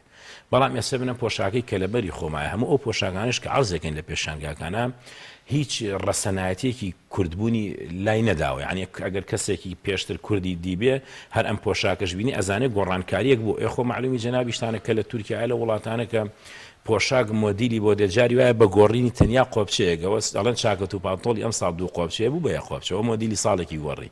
ئێمەش دەستکاری ئەومان کردو چۆن چاکەت و پانتۆل لە ڕەسەنایەتی خۆی لای نەداوە لە شان و لە پانتۆڵ و لە هەتا قۆڵ و پێشەکە ئێمەش لامان نەداوە بەڵام گۆڕانکاریمان کردو بۆی لە شێوازی گیرفان لە قۆڵی چاکەتی بڵێن قۆڵی جاران بەنوێ بە کردومانە بە چاکەتی قۆبچەمان بۆ زیاد کردووە هەتا زۆر جار نەخش و نیگارمان داوە لەسەر قۆڵەکەی لە بەر ملیوانەکەی وامان لێک لە لانی کەم گەنجەکان دڵخۆش بن بۆی کە گۆڕانکارێک لە پۆشاکی کورداگرۆ تا ئینتیمایەکیان بۆ پۆشاکەکە هەبێ کاکشێخ پاشەکشێکردنی جلی کوردی لە باشووری کوردستاندا زیاتر دیارە لەوەی کە لە چاو ڕۆژەڵاتە کە من زیاتر لەوانەیە سەردانی ئەوم کردو بوون نە شارێکی و جوانڕۆ ئەچیتە بازارەوە بە دەگمەن ئەبینی کەسێک کە پانتۆڵێکی ئەوەی لەبەر بێ هەمووی جلی کوردی و ئەگەر لەبەریش بێ بە چایکەوە سێرتەکەن ئەم پێیان سیرە ئەمە بۆچی دەگەڕێتەوە ئەگەر کرانەوەی تەکنۆلۆژیا ئەوە بێت خۆ لەوێ شەر بە هەماشی ئەو هەیە بەڵام بۆ لێرە زاقترە ئەو بابەتە منەوە گەڕێنمەوە بۆ حکوومەت هێرێمی کوردستان بە تایبەتی پەرلەمان لەبەرەوە ئێمە یەکێک لە کارەکانی ئەم ڕێکخراوەمان پرۆژەیە کە بۆ هەڵوەشاندنەوەی تەنیا ڕۆژێک لە ساڵێکا بۆ جلی کوردی کە ئێمە لە کاتێکا لە وڵاتێکە ئاژین سوپاس بۆخوا زمانی خۆمانە دینی خۆمانە پەرلەمان لە خۆمانە زۆری نەی بەڵێ ئێمە احترامی کەمینەکانە گرینەوانش کە ئێمە هەمومان بەیەکەوە جوانین بەڵام ناکرێت لە پەرلەمانێکا کە زمان حاڵی حکوومەت هێرێمی کوردستان و زمان حاڵی من و تۆی کووردە لە ساڵێکا یەک ڕۆژیان داناوە بۆ جلی کوردی ئەمە وای کرد لە ساڵی 92 ئەم بڕیارە سەقەتە دەربچێت کە تەمەناکەم سەرۆکی پەرلەمان کە ئێستا ڕێوازخان و جلی کوردی بە دایمی لەبەرایە ئێمە هەر لێرەوە داواکەین کە لە نزیکا تا ببینین و ئەو پرۆژەیان تەقدیم بکەین کە بە واژۆی ئەتوانم بڵێم هەزاران کەس لە کەسایەتی دیار و سەرکردەی لایەنە سیاسیەکان و کۆمەڵایەتیەکان و پشگیریان کردوین کە ئەو بڕیارە هەڵبوەشێنەوە خەڵکی ئازاد بێ بە جلی کوردی و ئەچێتە دەوام ئەچێتە دائیرە ئەچێتە قوتابخانە بۆی جلی کوردی بێتە پێناسەیەک بۆ نەتەوەکەمان بۆ قوتابخانە قەدەغەیە جلی کوردی بۆ هەموو شوێنێ قەدەغەیە تەنیا ئێمە مامۆسامانەیە لە ئەندامی ڕێکخراوی ڕەشماڵ ئەتوانم بڵێم زۆر جار بە جلی کوردیەوە دەوامەکە مامۆسای دواناوەندیە زۆر جار بانکرا و محاسبە کراوە لەسەرەوەی بۆ بە جلی کوردیەوە دەوامەکە دوێتی ئامادەم واز لە 20 ساڵ خزمەت بێنە بەس جلی کوردی داناکەن یعنی و مامۆسایە ئەتوانێت بەڵام قوتابێکە خۆتان نەزانن دەیان قوتابی لەبەرەوەی کە چوە هۆڵەکانی خوێندنەوە لە بەهارا بەجلی کوردی سفریان بۆ دانا دوایی ئەمەکو ئەو کاتە گرروپ بین چون پەیوەندی ماکرۆ بە زانکۆ یا بە پەیمانگاکان و ئەمە لەسەر چی ینی چ ئەساسێت تۆ هاوڵاتێکی کوردی کە خۆی لەم خاکە ئاژی لەم وڵاتە ئاژی ئەمە پێناسەی بوونیەتی تۆ بێ لەسەرەوەی کە بچێتە قوتابخانە لەبەرەوەی لە ڕۆژهەڵاتە من بەڵێ خۆشم دیقەتی ئەوەم داوە لە جوانڕۆ لە بانە باوەڕکە ئەگەر بە پانتۆڵ و جاوان بە پانتۆڵ ئەڵەن شەروال بە شەرواری ژەڵەن پانتۆڵ بە عکسی ئەمەوە ئەگەر یەکێک ببینن بەو شەروال فارسیەوە کە ئەو جلە ئەوانوای پێڵن زۆر عجیب و غەریب ینی مناڵە بینی کچە بینی لە تەمەنی 10 ساڵە لە بازارە بەجلی کوردیەوە کوڕ بە هەمان شێوە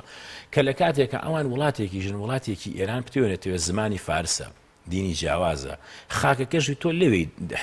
ژێردەستی ئەوانی بۆ ئەبێ لەوێ ئازاد بێ بەڵام لە وڵاتی خۆمانە کە حکوومەت سەرۆکی حکوومەت سەرۆکی پەرلەمان دام و دەستگاکان هەمی لە خۆمانە جلی کوردی ئازاد نەبێت کەواتە ئەگەر حکوومەتی هەرێمی کوردستان و پەرلەمان ئازادی بکە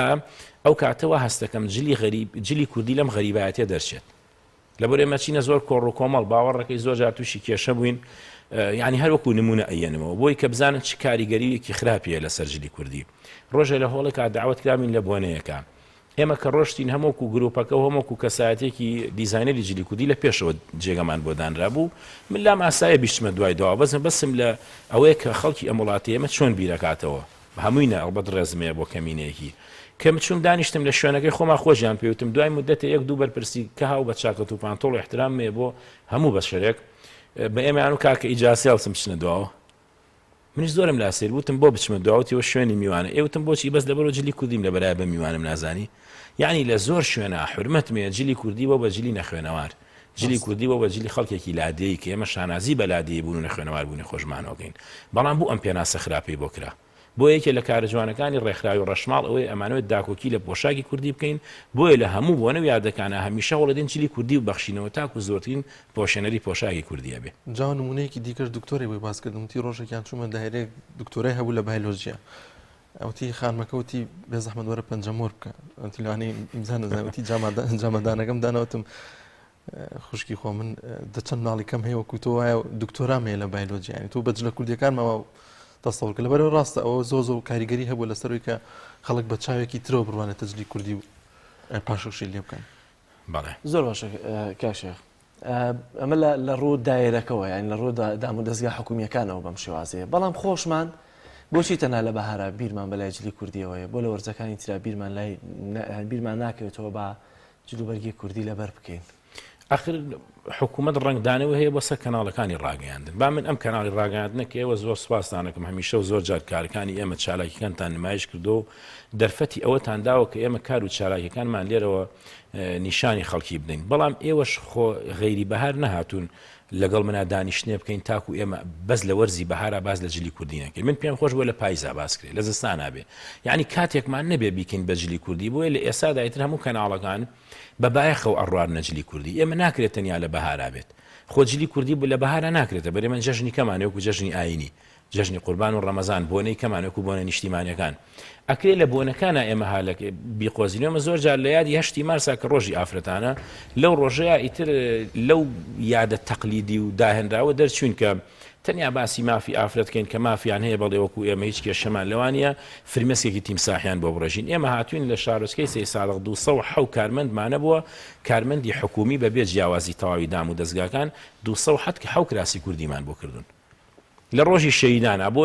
لە زانکۆی پۆلۆتەکنیک لە ساڵی 2000 تقریبا 12 و 13 بۆ 14 ئێمە لەو یادا هەوڵمانداوە گەنجەکان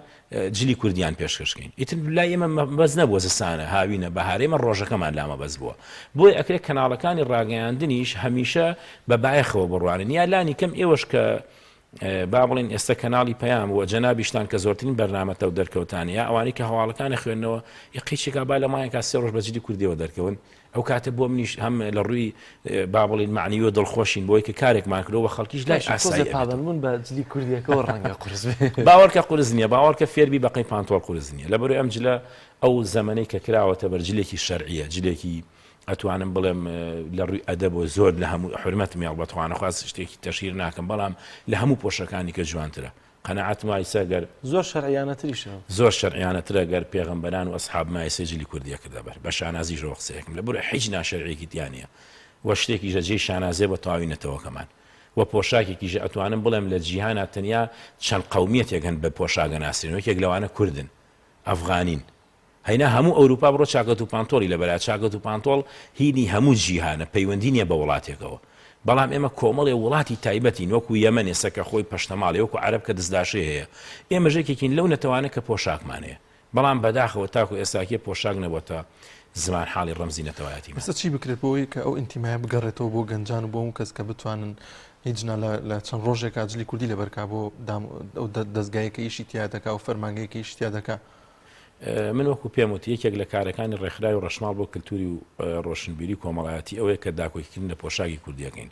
و هەوڵیشماندا و واژۆمان کۆکرەوە کە سەرۆکی پەرلەمان ببینی لانی کەم لە پەرلەمانەوە چون وێ بچینە سەر موسسە حکومیەکان ئەوان ئازادیکەن بڵێ هەر کەسێ ئازادە بە پۆشاکی کوردیەوە ئەچێ بۆ دەوام یا بۆ دائیرە یا بۆ هەر شوێنێکی فەرمانگەی گشتی ئەو کاتە کە ئازاد کرا ئەمە قەنەعەتم وایە زۆربەی خانمەکانیش پێیان خۆشە لە باتیەوەی کە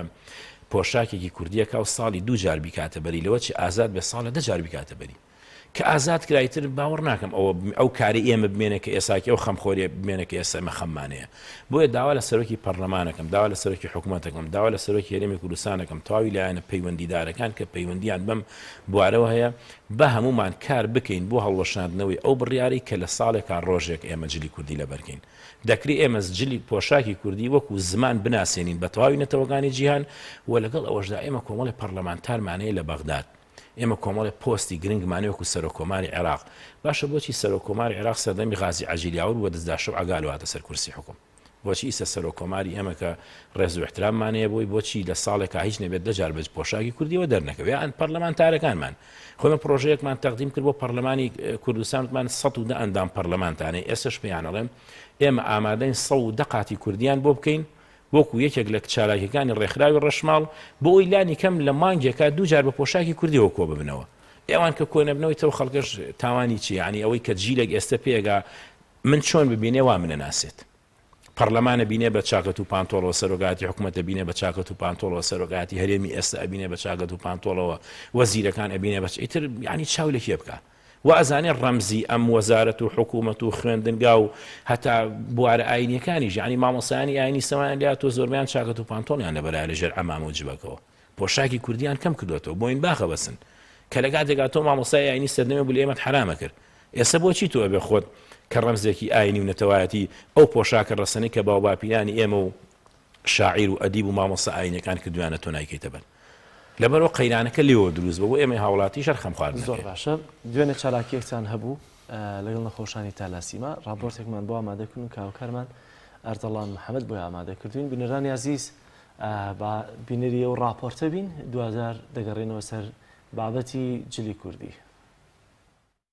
مەبەستی یارمەتیدانی توشبوانی نەخۆشی تالاسیمیا ڕێکخراوێک لە سلێمانی جلوبەرگی کوردی بە سەر 150 توشبووی تالاسیمیای کوڕوکشدا دابەش کرد. توشبوانی نەخۆشی تالاسیمیا لە سلێمانی دڵخۆشن بەم جۆرە هاوکاری و یارمەتیدانانە. داواش دەکەن کە ڕێکخراوەکان و بازرگانان بەردەوام بن لە سەر هاوکاریەکانیان بۆ نەخۆشانی تالاسیمیا چونکە زۆر پێویستیان بە یارمەتیە. زۆر سپاسی ڕێکخراوی ڕەشماڵەکەین بۆم هاوکاریە بەڕاستی ئەم هاوکاریە زۆر زەرورە بۆ نەخۆشایان تالاسیمیا لە هەموو چین توێژەکانەوە زەرورە چێکم ڕێکخراوەکان خواهڵناگرێت ڕێکخراوەکە خوازیەکان زۆر بەدەنگ خاوەن پێداویستی تایبەتەکانەوەن زۆر سپاسیانەکەین بەسەکردنەوەی نەخۆشایان تالاسیمیا شتێکی زۆر خۆشە بۆ نەخۆشایان تالاسیمیا و نەخۆشایان تالاسیمیا دڵیان زۆر پێ خۆشە بەم خێرخوازیە بەم هاوکاریە. سەرۆکی ڕێکخراوی ڕەشماڵ بۆ کللتور و ڕۆشنبیری کە سەرپەرشتی دابەشکردنی هاوکاریەکەی کردووە دەڵێت لە درێژەی کار و چالاکیەکانی ساڵی نوێدا با چەند قۆناغێک هاوکاری دەیان خێزان و نەخۆشی دیکە دەکەن و بەردەوام دەبن لە چالاکیەکانیان. ڕێکخراوی ڕەشماڵ بۆ کللتور و ڕۆشنبیری کۆمەڵایەتی هەمیشە لە خزمەتی کللتوری نەتەواکەمانە و بە تایبەتی خزمەتکردنی تەواوی چین و توێژەکانی کۆمەلگای کوردی لە بواری زیندووکردنەوەی کەلەپور و پۆشاکی کوردی و کەرەستە بەکارهاتوەکانی ڕابردوو. ئێمە ساڵانە لە ڕابردووە بە هاوکاری کۆمەڵە گروپی خۆبەخش و کۆمەڵی بازرگان و بنەماڵی بەڕێز کە هەمیشە لە بۆ نەو یادەکانە لە خەمی دابینکردنی پۆشاکی کوردیابین. ئەم ساڵیش پرۆژەیەکمانە بوو بۆ پۆشتەکردنەوەی 500 کەس لە ئەندامانی ڕێکخراوە ناحکومیەکان بە تایبەتیەوە ڕێکخراوانی کەوا خاوەنی پێداویستی تایبەتن بە هاوکاری کۆمەڵی لە بازرگاران و پارێزگاری سلێمانی و کۆمەڵی کەسایەتی شاری سلێمانی توانیمان خۆشبەختانە ئەو پرۆژەیە بە ئەنجام بگەێنینەوە. یەکەم کاریشمان لە ئەم ساڵدا بۆ ڕێکخراوی تالاسیمای کوردستانە کە پۆشتەکردنەوەی 150 کەسە لە خانمان لە کوڕان لە پیاوان لە ژنان خۆشبەختانە هاتوون بەدەم بانگەوازەکەمان. لە لای خۆیەوە سەرۆکی لقی سلێمانی کۆمەڵی تالاسیمای کوردستان باز لەوە دەکات توشبوانی تالاسیمیان لە سەرجەم خەڵکانی دیکە زیاتر پێویستیان بە هاوکاری و یارمەتیە. داواش دەکەن هەموو ئەو کەس و لایەنانی لە توانایاندا هەیە بەشدار بن لە بەخشینی خوێن بۆ نەخۆشانی تالاسیمیا لەبەر ئەوەی هەر بارودۆخێکی نەخوازرا و ڕوو بدات لە هەرێمی کوردستان کاریگەری زۆر خراپی لەسەر نەخۆشانی تالاسیمیا دەبێت. دیارە توشبوانی تالاسیمیا یەکێکە لەو توێژانەی کۆمەلگە کە بەردەوام پێویستی بە هاوکاری یارمەتیدانی هەموو لایەکە چ لە ڕووی خوێنبەخشین چ لە ڕووی هاوکاری مادی معنەوی چ لە ڕووی پشتیوانیکردن لە داواکاریەکانیان. بۆیە ئێمە داوا لە سەرجەم هاوڵاتیانی کوردستان دەکەین کە بە دەرەجەیەک بەشدار بن لە هەڵمەتەکانی خوێنبەخشین بە توشبوانی تالاسیمیا. هۆ داواکارین لە حکوومەت کە زیاتر گرنگی و بایەغ بە توشبوانی تالاسیمیا بدا لە ڕووی دابینکردنی چارەسەر و پێداویستیەکانیانەوانێ. هو لە خێرخوازان و سەرمادارانی شاری سلێمانی کوردستانیش داواکارین کە بەردەوام لە بەخشین و هاوکارەکانیان توشبوانی تالاسیمیا بەسەرکەنوانێ و لەبەرەوەی ئەم توێژە بەردەوام پێویستیان بە هاوکاری یارمەتیدانەوە. باهۆی نەبوونی موچە و کەڵەکەبوونی خەیرانەکانی هەرێمی کوردستان توشبوانی نەخۆشی تالاسیمیا لە بارودۆخێکی خراپدا ژیان دەگوزارێن و نابوونی پێداویستی و خوێنیش یەکێکی ترە لە کێشە گەورەکانی نەخۆشانی تالاسیمیا. جوامێرجەبار تایبەت بە پەیامی ڕۆژ سلێمانی.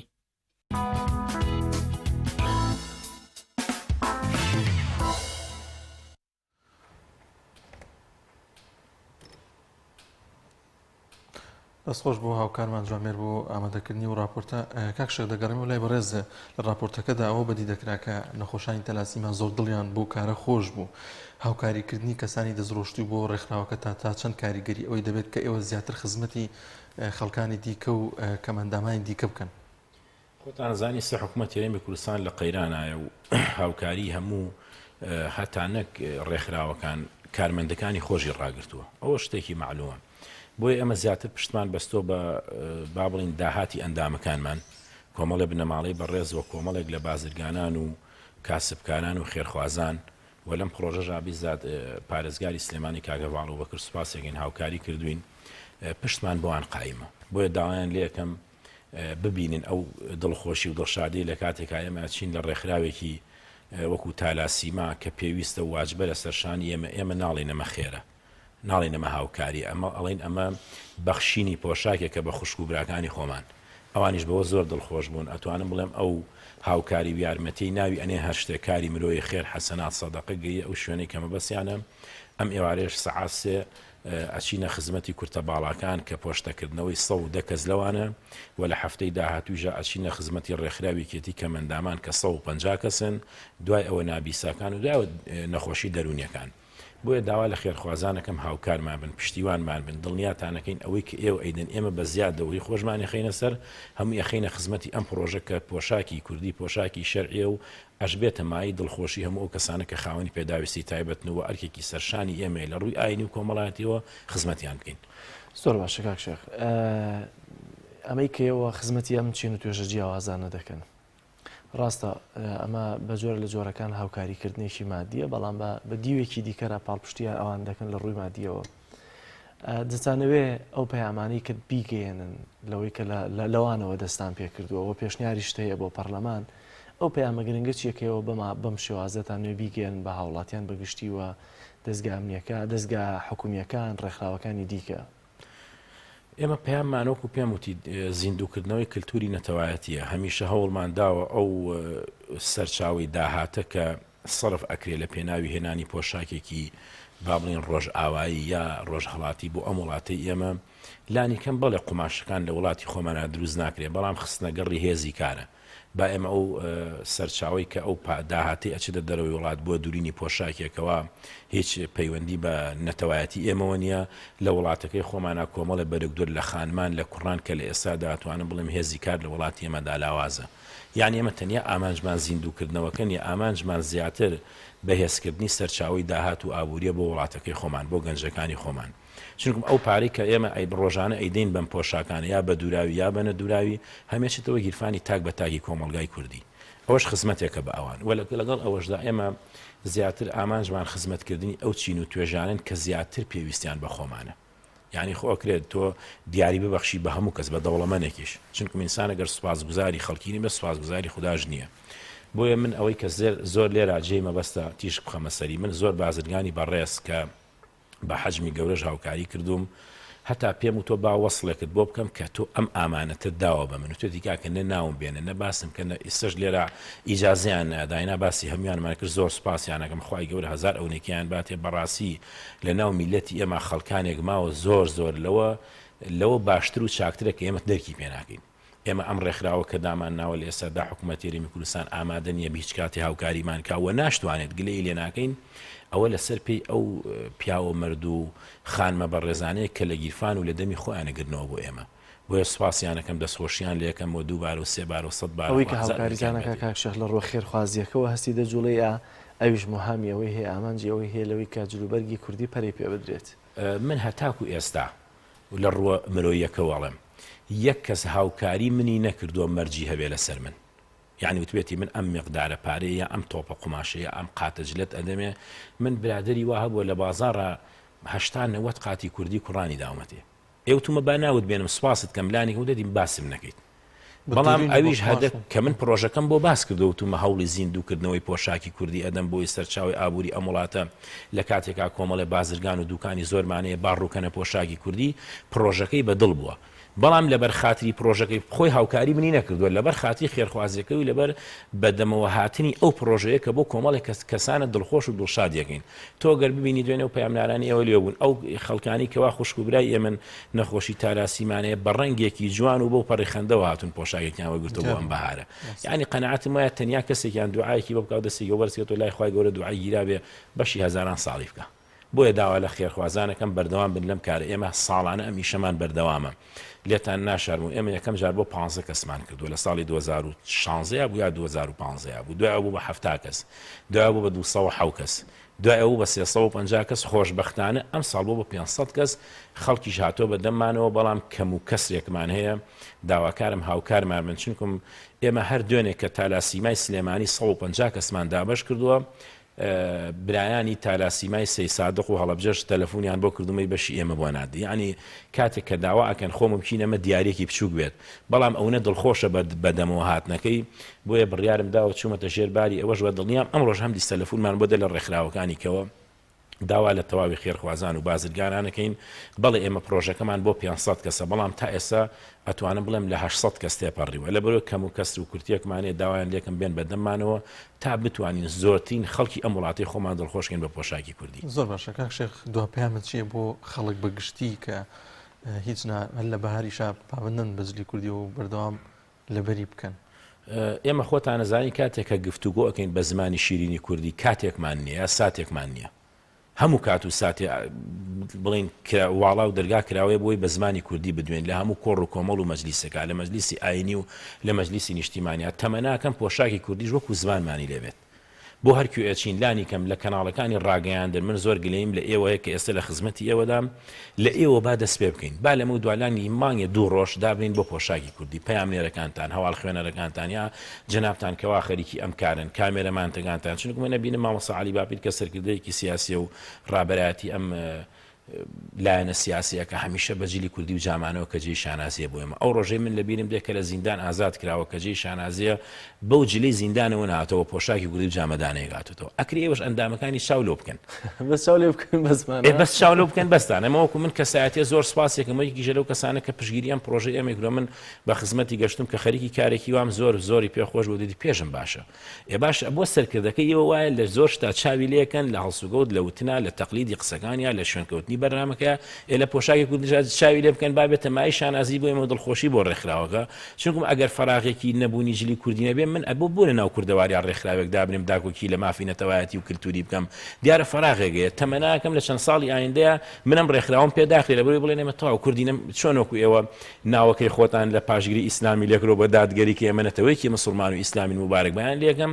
ئێمەش ئەم ڕێکخراوە هەڵوەشێنین و ئەوەندە پۆشاکی کوردی بێ بە زمان حاڵی ئێمە لەگەڵ کەرەستە بەکارهاتووەکانی ڕابردوو ئەسڵەن شتێک نەمێنێ بە ناوی داکۆکیکردن لە مافی کللتوری و نەتەوایەتی تەمەنای ئەوەم هەیە و زۆر سپاسی ئەوەم کە دەرفەتێکتان داوە بە من هەمیشە هاوکارمان بوو لە نیشاندانی کار و چالاکیەکان دووبارە داوا لە تەواوی خێرخوازانەکەم بەدەم ئەم پرۆژەوە بێن دڵنیابن ئەوەی کە بە ئامانەت بە ئێمە و ئەیدەین ئەیگەینە شوێنێک کە زۆر زۆر پێویستن زۆر زۆریش دڵخۆشن پێی سپاس بۆ ئێوەی بەڕێز و خۆشەویست تەواوی بینەران و بیسەران سپاسمیانی پێیانی ڕۆژ بووی زۆر سپاس بۆم دەرفەت بەڵازیزان دەچینە لای بڕگەی لەگەڵ پامنێرانمان دەچمە هەڵەبجە لای پامنێرمان سامان فەتاح سامان سڵاوی خوا لێبێت ئەم کاتت باش گرنگترین زانیاریەکانی پارێزگای هەڵەبجە چین بەڵێ سڵاوتان لێبێ سڵاو لە بینەرانی کەناڵی ئاسمانی پایان بێت لەبارەی ئامادەکاریەکان بۆ 16 سێ کە ئەم ساڵ بڕیارە 33 ساڵیادی کیمیابارانی هەڵەبجە بکرێتەوە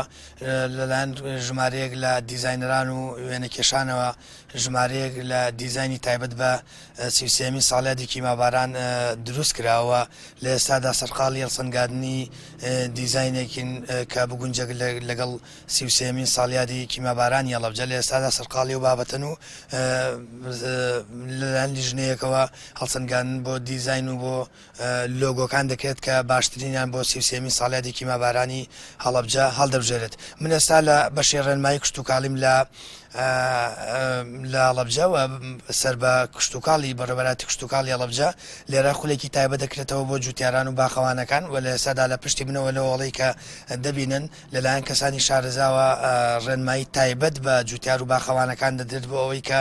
ئەوانەی کە بە جۆرێک لە جۆرەکان شارزاییان نییە لە ڕێنمایی کشتتوکاڵی لە بەڕێوەبردننی باخ و لە زەویەکانیان بتوان بە باشترین شێوە باخ و ڕێنمایە کشتتوکاڵیەکان جێبەجێ بکەن من ئێستا سمایەخان لەگەڵایە کە کارمەندی بەشی ڕێنمایی کشتتوکاڵیە سمایەخان سپاس بۆ دەرفەتە ئاماش چییە لەم خولە ئێوەتانەوە چی بە جوتیاران بڵێن سەرەتا بەخێربێ ئەمڕۆ لە بەشی ڕێنمایی کشتتوکاڵی هەڵەبجە خولێکمان کردوتەوە بە یارمەتی کاک ئومێد کە شارەزایەکی باشی هەیە ماوەیەکی زۆرە لە بواری کشتتوکاڵە تەجروبی هەیە بۆ گەیاندنی تەجروبەکانی خۆی سوپاسیەکەین بە براجوتیارەکان بۆ ئەوەی هەر کەسێک سەرەتای باخ دروستکردنە یان کەسێکە کە چەندین ساڵ تەنانەت چەندان کەسمان لەلایە کە چەندین ساڵە لە ناو باخە کارەکەن ئەمڕۆ بە شێوەیەکی علمی زانستی و تەجروبەی خۆی کە ئەم دووبارە هەردووکی زۆر زۆر زەڕورن لە بواری کشتتوکاڵە ینی هەم عیلمەتە پێبێ هەم تەجروبەت پێبێ زیاتر زانیاری ئەتوانی بگەیانیت و ئەمڕۆ ئەم خولەمان کردوتەوە چەند برایەکی باخەوانی چواردەوری هەڵەبجە کە ئەوانی کە خۆیان حەزیان کردو چونکە ئێمە ئەگەداریمان کردووە و داوامان کردو هەرکەس حەز ئەکات بێتە ئێرە سوپاس بخوا وەکۆڵێک مەجموعەیەکی باش خەڵک هاتوون هەم لە برایان و هەم لە خوشکانیش هاتوون و بەشداریان کردووە بە هیوای سوودگەیاندن و ئەوانەی کە لێرەن ئیسفادە بکەن لە خولەکە سەلامەت بێخوا بەخێر بەڵێ کاک جەلال دیارە لە سنووری پارێزگای هەڵەبجە ژمارەیەکی زۆر باخەیە کە ساڵانە تەنیا بۆ بەرەمی هێنار 35 بۆ 30,000 تۆن بەرەمی هێنار لە سنووری پارێزگای هەڵەبجە بەرەمێنێت لەلایەن جوتیارانی سنوورەکەەوە لێرەدا لەم خولە نزیک بۆ 20 بۆ 25 جوتیار لێرە لە ڕووی زانستی و لە ڕووی تەجروبەی شارەزایانە و ئەو کەسانی کە ئەم خولەڵێنەوە باخەوان و جوتیارەکان زیاتر ڕایەنن و ڕێنمایان پێدەدرێت بۆ ئەوی کە بتوانن بەرەمی باخەکانیان بە باشترین شێوە گەشە پێ بدەن و بۆ ئەم ساڵ بەرەمی بەرەمە جۆرە و جۆرە کشتتوکاڵەکان لە سنووری پارێزگای هەڵەبجە زیاتر بکەن بەڵام نەگەڕمەوە لایەوە زۆر سپاس بۆ پامنێرمان سامان فەتا لە پارێزگای هەڵەبجە لەگەڵمانەوەی سپاس بۆ زانیاریەکان بەڵازدان دەچینە لای راپۆرتێک کە پامنێرمان حسین محەممەد پامنێری وەرشی لە هەولێر ئامادەی کردووە لەسەر سەختی بارودۆخی ژیانی یاریزانان یاریزانێکی لاوی بنمونە وەرگرتووە راپۆرتێکی لەسەر ئامادە کردووە دەچینە لای ئەو راپۆرتەوە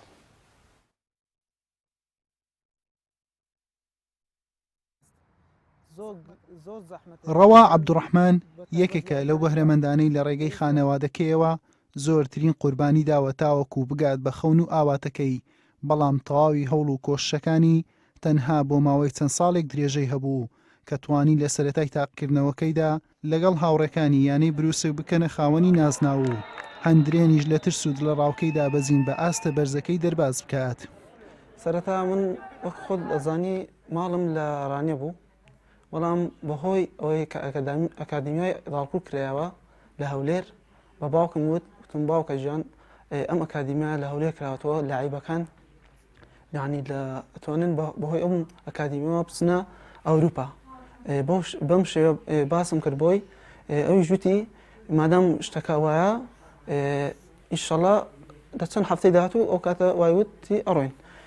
منیش ئەو کاتە هاتمە هەولێر سەرەتای 2015 بوو، ئەکادیمیەکە هەبوو چون پەیوەندیم پێوە کرد، ئاستێکی زۆر باششم ینی پێشکەش کرد، ینی هەموو ڕاهێنەر و سەرپەرشتیارەکە لێم ڕازی بوون و بەڵێنی ئەویان پێدام کە ینی ئەمبەن بۆ سوید، بەڵام بەهۆی چەند هۆکارێک نادیار بەڵێنەکەیان نەبردە سەر کە پێشتر پێیاندا بووم. بەم شێوەیە ینی وردە حەماس و ئەوکەم نەما. دواتر کاپتن ئامانج بۆ ڕاهێنەری یانەی بروسک و توانیم ئەو ساڵە ئاستێکی زۆر باش پێشکەشکەم و هەر لەم ساڵەدا خولێک کرابەوە بۆ لاوانەکانی هەولێر کە تایبەت بوو بۆ یانەکانی هەولێر کە توانیم لە یاری کۆتاییدا 3 گۆڵ بکەم و ئاستێکی زۆر باش پێشکەشکەم. و لە 2019دا یانەی لەوانی هەندرێن 6 یاری سەرەتایان دۆڕان بوو، بارێکی قورسیان هەبوو، ڕاهێنەریان گۆڕی کردیان بە کاپتن ڕەوەند کە ئەو کات تەلەفۆنی بۆ کردم وتی بۆندێکی پێشکەش کردم، منیش بە بۆندەکە ڕازی بووم و لە یەکەم یاریدا توانیم 2 گۆڵ بکەم و باقوسیەکی زۆر لەسەر یانەی هەندرێن لا ببەم و بتوانم ئاستێکی باش پێشکەشم ئەم یادەیە ئەم یانەیە لە دابەزین ڕزگار بکەم. هەناسەیەکی ساردی ڕەوا لە نێو چیمەنی یاریگا ئەوەمان پێ دەڵێت کە ئەرکی یاریزانانی لاو تەواو قورسە کە باوەڕی وایە یاریزانی لاو هەمیشە گڕوتینێکی زۆری هەیە و بەڵام هیچ کەس و لایەنێک پاڵپشتی دارایی و دەرونی یاریزانی لاو ناکات، هیچ دەرفەتێکیان بۆ ناڕەخسێنن تاوەکو بەهرەکانیان بسەلمێنن. پیشەی یاریزانی لە کوردستان گرانترین پیشەیە بە تایبەت بۆ یاریزانی لاو، چونکە یاریزانی لاو لەو تەمەنەدا حەماسەتی هەیە، خەونی هەیە، متمانەیەکی هەیە، بەڵام کەمە متمانەکە، ئەمە ئەبێت لەلایەن کەسێکەوە ئەم متمانەی پێ بخشێت، دەرفەتی پێ بدرێت کە بەداخەوە لە کوردستان ئەم متمانە و ئەم دەرفەتە نییە کە زۆربەی یاریزانەکان پێویستیان پێێت. مرۆڤ کاتێک دووچاری کۆسپ و بربەستەکانی ژیان دەبێت، پێویستی بە دۆستێک دەبێت تاوەکو فشارە دەرونیەکانی لەسەر کەم بکاتەوە، هاوشێوەی ڕووداوەکەی ڕەواکە بە کۆچی دوایی دایکی لە ناخەوە ڕووخاو کەسێک نەبوو ڕێنوێنی بکات. کاتێک من دایکم کۆچی کرد کەسێک نەهات لەو بارە دەرونی خۆم دەرم بێنێت کە سەرپەرشتیارێک کەسێک مدەڕیبێک یان سەرۆکی نادی نەهات بە من بڵێت چۆنی باشیان هەر شتێک بێت. ئەمە ژوای لێکردم زیاتر بڕوخێم و یان گرنگی زۆر نەدەم بە یاریکردن و ئەو حەماسەی هەمە بڕوخێت زیاتر. یانەکانی خولە جیاوازەکانی کوردستان زۆربەی کات نەیانتوانیوە پاڵپشتێکی بەهێزی دارایی یاریزانانیان بکەن تاوەکو یاریزانان پەنا بۆ ئیشی دووەم نەبن و کەم تەرخەم نەبن لە پێشکەشکردنی ئاستیان بە زۆرێک لە یاریزانان جگە لە پێداویستیەکانی ژیان گرفتی هاتوچۆشیان بۆ دروست بووە. من بۆ ماوەی 4 ساڵە بێت لە نادی بروسکم تا ئێستا ملیۆنێکم بڕوا ناکەم وەرگرت کە عنی نادیەک 4 ساڵ لێی بیت بلیۆنێک وەرنەگری و تا ئێستاش سەرۆک نادیم نەتبینیوە، عنی لەوە زیاتر بڵێم چی یاریزانی لاو جگە لەوەی پێویستی بە هونەری و یعنی متمانەیە هەیە، پێویستی بە لایانی مادیشەیە کە ئەم یاریزانە تازە پێگات ئەتوانی لەوانێ بێت باری خێزانی باش نەبێت باری مادی باش نەبێت ئەمە ژوار لە یاریزانەکە ئاکات بیر شتی تر کاتەوە بیر لە ئیش بکاتەوە ئیش بکات واز لە خەونەکەی بێنێت ئەمەش کاریگەرێکی زۆر زۆری لەسەر یاریزانەکە ئەبێت وەکو خۆم من لە 2015 کاتێک تازە هاتمە هەولێر یعنی باوەڕکەم پارەی تەکسیم پێ نەبوو بچمە نادی بۆ تەمرین. ئەمە چیرۆکی سەختی ژیانی یاریزانی لاوڕەوە عەبدوڕەحمان بوو کە وەک کورد وتەنی مشتێکە لە خەرمانێک کە زۆرێک لە یاریزانەکان هەمان گرفتی ڕەوە بەڵکو و زیاتریشیان هەیە. گەنجان و لاوان زۆرجار هیوا و ئاواتێکی زۆریان هەیە بەڵام بەهۆی خراپی سیستەمی بەڕێوەبردننی وڵاتەوە پێی ناگەن لە نێو سێکتەری وەرشیش بەهۆی خراپی بەڕێوەبردننی ئەو سێکتەرەوە زۆر کات گەنجان و لاوان لە تەمەنێکی زووەوە واز لە یاریکردن دێن و واز لەو خەونیان دێنن کەوا لە داهاتوو ببن بە یاریزانێکی باش. حوسێن محەممەد تایبەت بە پەیامی ڕۆژ هەولێر. وڵای بنێرانی عزیز بە یارمەتی هاوکارانمان بەرنامەی پەیامی ڕۆژمان پێشکەشکردن دەخوازین کە سەرجەم بابەتەکانمان جێگەی سوود و ڕەزامەندی و عزیز بێت تا بەرنمەیەکی دیکە بەخواتان دەستپێرین خواتان لەگەڵ خواتان لەگەڵ.